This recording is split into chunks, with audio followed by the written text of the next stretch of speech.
Bonsoir chers amis de la Premier League, Fantasy Premier League est encore de retour. On est à quelques jours du retour de la Premier League après un Game Week assez bizarre, hein.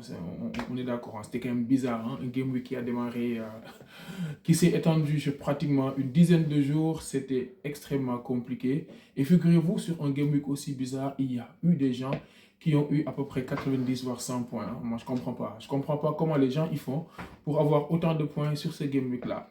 Alors que là, naturellement, c'était un Game Week qui était assez compliqué. Salah est parti à la CAN, Son est parti en Copa Asie, on avait des incertitudes, Alan ne devait pas jouer, De Bruyne, on ne savait pas s'il allait jouer ou pas. Et malgré ça, il y a quand même des génies, hein, qui ont réussi à toucher la barre des 100 points. Donc, kudo, bravo à eux. Bravo pour la vista sur Kevin De Bruyne. Bravo, bravo beaucoup, vraiment. À toutes les personnes qui ont misé sur Kevin De Bruyne, c'était vraiment du grand génie, hein. Oser, moi j'ai même vu des gens qui l'ont mis capitaine. Il faut savoir que De Bruyne était assez incertain, hein, avec voilà, les Game Week qui s'entrechevauchaient. On n'était pas sûr. Mais j'ai vu des gens, hein, qui étaient plutôt assez bien placés, qui ont osé le pari de mettre De Bruyne capitaine. Donc à ces gens-là, je dis un gros bravo, bravo, bravo. Bien vu les gars. Ça a permis à certaines personnes de se relancer. Ça a permis à d'autres de sauver leur Game Week. Donc, il y a le Game Week qui revient mardi, hein. Naturellement, on aura le temps de passer en profondeur et de le regarder. Mais je voulais qu'on vienne un tout petit peu sur certains joueurs de la Première Ligue, notamment ceux qui étaient partis à la CAN, hein. Malheureusement, Nkudus, malheureusement pour le Ghana et fort heureusement pour nous, hein, Fantasy, on aime bien ça. Donc Kudus est de retour, il va revenir avec West Ham dans les prochains jours. Jordan Ayew également est de retour. Il reste encore d'autres joueurs qui sont restés à la CAN. On espère, hein, on crase les doigts pour que les Niakhaté et autres ne reviennent pas de sitôt. Justement, en parlant de la CAN, on a le match de la Guinée qui vient à peine de finir et la Guinée qui est qualifiée, qui a arraché un but, qui a arraché en fait cette victoire à l'ultime seconde dans ce match fou entre les deux Guinées. Alors là, il faut dire, beaucoup de personnes se posent la question, comment la Guinée équatoriale a pu faire pour battre la Côte d'Ivoire par 4 buts à 0. Je pense que la réponse elle est toute simple, hein. Les Ivoiriens n'ont pas été plus faibles que Guinée équatoriale, mais voilà. Face à un public, en prenant un but, un deuxième but, on a tous vu que les Ivoiriens en fait ont commencé à paniquer. Et c'est naturellement ça qui a permis à la Guinée équatoriale de mettre 4 buts contre cette vaillante équipe de la Côte d'Ivoire. Euh, Malgré tout, hein, Guinée équatoriale reste quand même une équipe assez forte, hein. On considère aujourd'hui qu'a priori, n'eût été leur carton rouge, le match aurait pu être un autre scénario. Et surtout, si Nsue avait marqué ce penalty-là, je pense qu'on en serait en train de les féliciter et de dire qu'ils ont fait une très très bonne performance. C'est une équipe vaillante, c'est une équipe qui montre de très très belles prouesses sur les dernières CAN, hein. Rappelez-vous, sur la dernière CAN, c'est eux qui avaient croisé le chemin du Sénégal en huitième de finale. Les revoici dans cette poule, finir premier et malheureusement le football est ce qu'il est. Bravo à la Guinée. Bravo à la Guinée, moi je suis très content. Je disais que la coalition du Mafé, Sénégal, Guinée, Côte d'Ivoire et Mali, pour moi devient une trinité du Mafé. J'enlève la Côte d'Ivoire parce que la Côte d'Ivoire va affronter le Sénégal. Donc c'est la trinité du Mafé et je souhaite à ce que les membres de cette trinité-là puissent se qualifier. La Guinée a fait son rôle, hein. Demain, le Sénégal aura l'occasion et la chance d'être le deuxième pays à se qualifier parmi cette grosse trinité du Mafé. Et puis mardi, Maliba, Mali puissance à Manidé. Le Mali également, on espère qu'ils vont se qualifier. Comme ça, on aura toutes les équipes de cette trinité du Mafé-là qui seront en quart de finale. Alors, l'Égypte également est en train de jouer, hein, contre la RDC. Donc on va regarder également de plus près ce qui va se passer sur ce match-là. Mais là, pour le coup, ce qui nous intéresse le plus, c'est les équipes beaucoup plus de la sous-région, hein. Donc, Sénégal qui va jouer demain contre la Côte d'Ivoire, on espère, hein, et on croise les doigts. On y croit, naturellement, même si comme le disent, hein, comme on le dit souvent, hein, l'humilité précède la gloire. Nous restons humbles, nous restons également confiants. Nous savons que c'est un match de foot, tout peut se passer, mais bon, d'un point de vue force et qualité d'équipe, je pense qu'on est légèrement au-dessus de la Côte d'Ivoire, mais ça ne veut rien dire. Un match de foot ne se gagne pas sur le papier. Un match de foot ne se gagne pas sur des individualités. C'est un collectif, c'est une équipe. On espère que demain, le Sénégal pourra nous ressortir un match de haute facture, hein, comme on a l'habitude de le voir sur ces 3 premiers matchs-là. Et puis, on pourra gagner contre cette équipe de la Côte d'Ivoire de la façon la plus facile possible. On dit souvent, hein, ce match-là, si on arrive à marquer très tôt, je pense qu'on pourra s'en sortir. Donc, on connaît les clés. On a écouté Aliou Cissé lors de la conférence de presse de tout à l'heure. Il semble confiant. Les joueurs le sont également. Il est conscient du fait que c'est un piège. C'est un match piège. Ce match-là, c'est un match piège.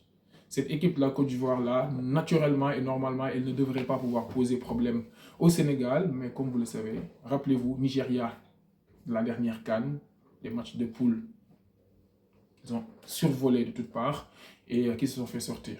Voilà, donc c'est des choses également qui peuvent nous arriver. On espère que non, on reste confiant, on a l'équipe qu'il faut. Si on joue notre jeu, qu'on reste concentré, sérieux de bout à bout, je pense que ça ne devrait pas poser de problème et on pourrait, ce match-là, le plier dès la première mi-temps. En tout cas, c'est ce que nous souhaitons et c'est ce que nous espérons. Donc la parenthèse CAN, on va la fermer et revenir demain pour espérer jubiler quand on va préparer le Game Week du lendemain. Mais il est aussi également important de revenir un peu et surtout très vite sur les matchs de Première Ligue de mardi. Donc, il y a eu FA Cup ce week-end, je vais même dire sur toute la semaine.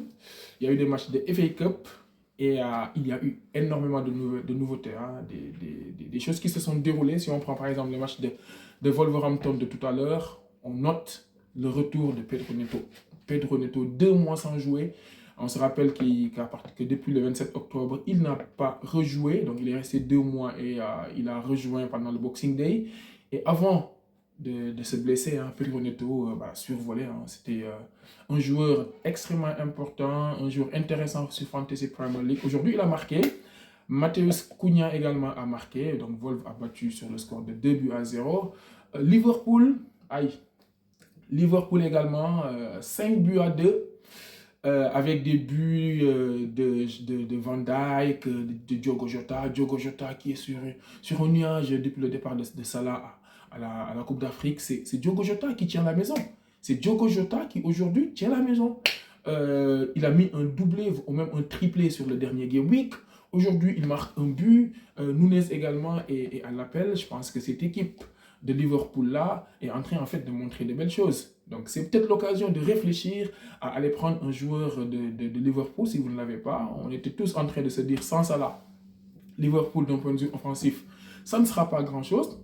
Alors que là, Liverpool est en train de montrer des prouesses intéressantes avec Diogo Jota, avec Nunez, hein, et même Van Dijk aujourd'hui qui a réussi à faire une belle prouesse. On note également le retour. Alors les gars, notez bien ça, notez-le très très bien. Robertson est de retour, Trent Alexander-Arnold également est de retour. Donc les 2 latéraux les plus offensifs de la Première Ligue sont de retour. Naturellement, sur les 2 prochaines journées, ça va être compliqué. Je pense que ça joue. Liverpool va jouer Arsenal. Ça va être compliqué. Donc il y a 2 matchs assez compliqués à venir sur les prochains Game Week. Mais à partir du 10 février,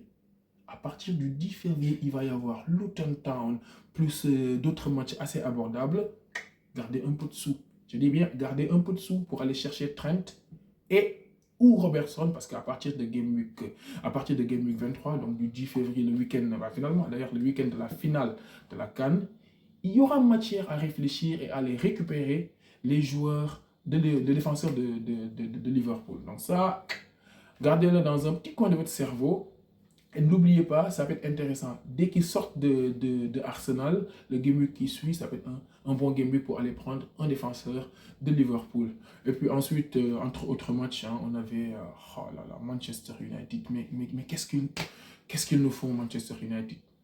Moi, je ne comprends pas cette équipe-là. Enfin, moi, je ne la comprends pas. Franchement, moi, je ne comprends pas Manchester United.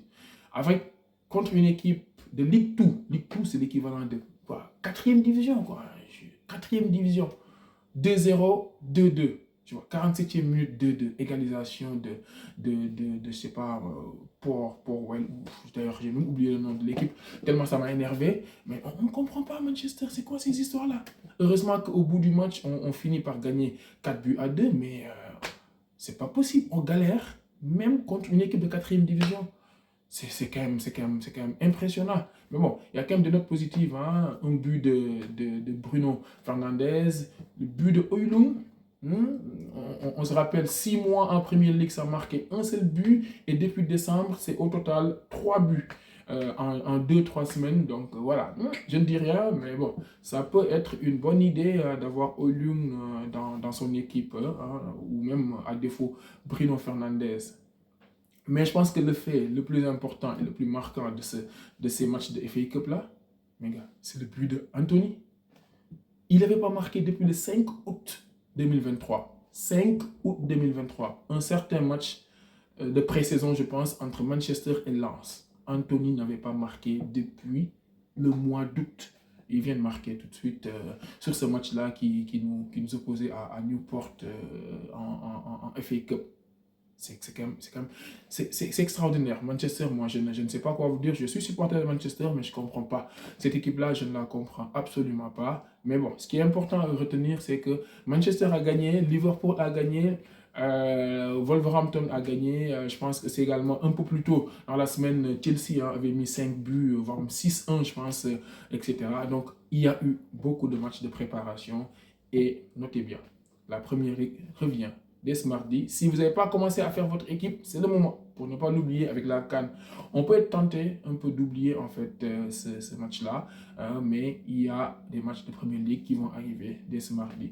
Revoyez votre équipe, jetez un petit coup d'œil sur le retour voilà, de joueurs assez problématiques, hein, les Haaland, est-ce que De Bruyne il va jouer ou pas, donc on le dit également, hein, Manchester City a joué également en Cup hein, avec De Bruyne, Alvarez, Foden, etc.